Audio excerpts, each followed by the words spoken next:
빌립보서 1장 12절에서 20절까지 우리 교독을 하도록 하겠습니다. 형제들아, 나의 당한 일이 도리어 복음의 진보가 된 줄을 너희가 알기를 원하노라. 이러므로 나의 매임이 그리스도 안에서 온 시위대 안과 기타 모든 사람에게 나타났으니 형제 중 다수가 나의 매임을 인하여 주 안에서 신뢰함으로 겁없이 하나님의 말씀을 더욱 담대히 말하게 되었느니라.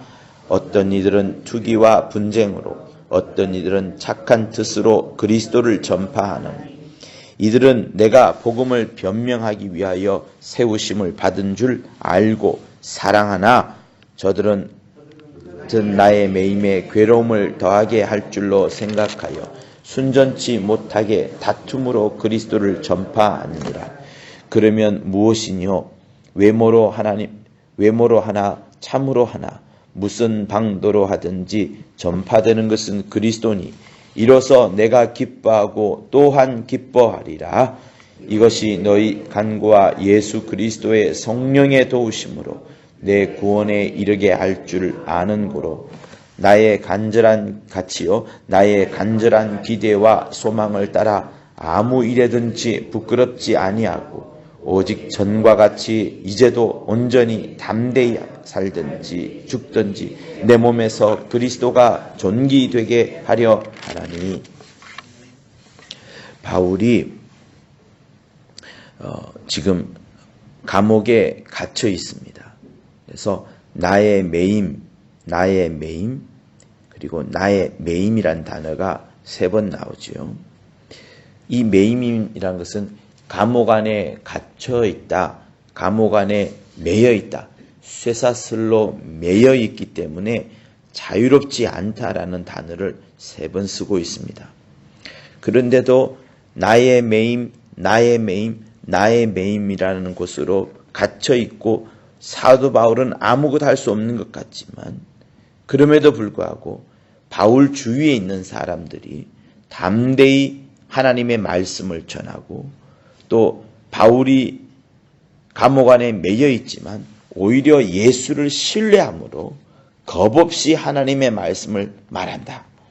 이렇게 말하고요.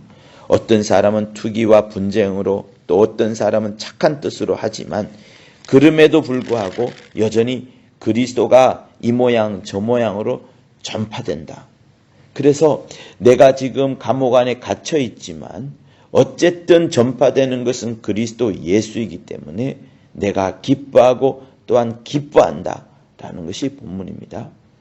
그러면서 20절의 마지막에서는 내가 무엇을 하든지 항상 살든지 죽든지 또 전과 같이 늘 담대하게 내가 하고자 하는 것은 내 몸에서 그리스도가 존귀히 되게 하려 하니나니 이렇게 말씀을 합니다.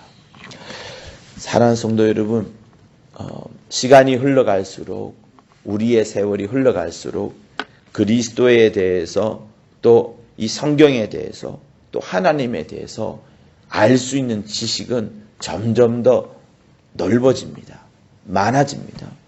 세상도 이 공부라는 것이 있어서 학문이라는 것이 있어서 박사들이 공부를 하고 학위를 따면 또 우리가 몰랐던 어떤 사실들에서 논문을 써내면서 그리스도에 대한 지식, 하나님에 대한 지식은 점점점 커져갑니다.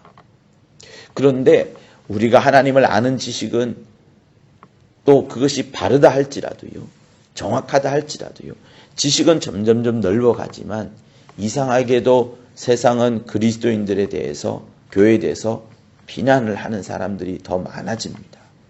여러분, 그런데 사도 바울이 이렇게 갇혔을 이때에는 사실은 예배당이라는 것이 없었습니다. 그리고 교회 조직, 안수 집사들, 또 어떤 교구 모임들, 또 전도 시스템, 어떤 프로그램 이런 것들도 전혀 없었습니다.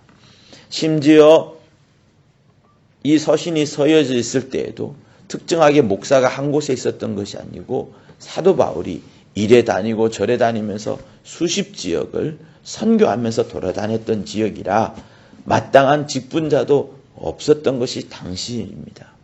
오히려 성경책도 없었죠. 그죠? 성경책도 구약이었고 그 구약책도 들고 다니지 못하는 상황이었습니다.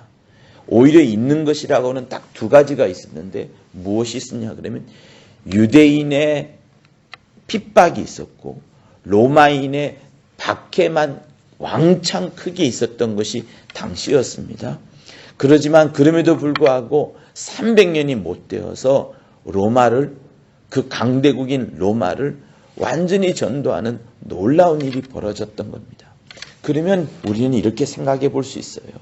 우리가 하나님에 대해서 많이 알아가는 것도 중요하지만 그것보다도 내가 정말 이 하루에 또 이 순간이라도 하나님과 나와 아는 만큼의 어떤 교제를 하고 있는지, 아는 만큼의 하나님과의 관계를 맺고 있는 건지, 또 아는 만큼 내가 내 삶을 바꾸어 나가고 아는 만큼 내가 주의 복된 생활, 주님이 원하시는 바라는 그 삶을 살고 있는지 그것을 꼭 찾아봐야 되는 것이 맞습니다.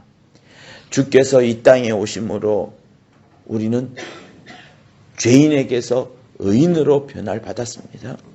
내 삶이 당장에 바뀌어지지 않는다 할지라도 나의 신분은 확실하게 바뀌어졌습니다. 주님이 이제 우리에게 원하는 것은 죄인에서 의인으로 바뀌었으니 우리의 삶이 점점점 십자가의 삶을, 아니 점점점 성령의 충만한 삶을 살기를 원하는 겁니다. 중국의 1949년에 공산당으로 확 바뀌었습니다. 그때 중국의 공산당의 추정치에 의하면 70만 명이 중국의 기독교인이었어요. 점점점 그때부터 박해가 심해지죠. 왜? 공산당의 그 공산주의 아래에서는 종교가 아편인지라 살아남을 수가 없습니다. 가정 핍박과 교회가 없어지고 또 십자가가 무너지고 성직자들이 죽거나 또 추방을 당하기도 하고 이러면서 계속해서 힘들어집니다. 1966년에 문화대혁명이 일어나요. 문화대혁명이 일어나면서 중국의 사상적 사고가 다 없어집니다.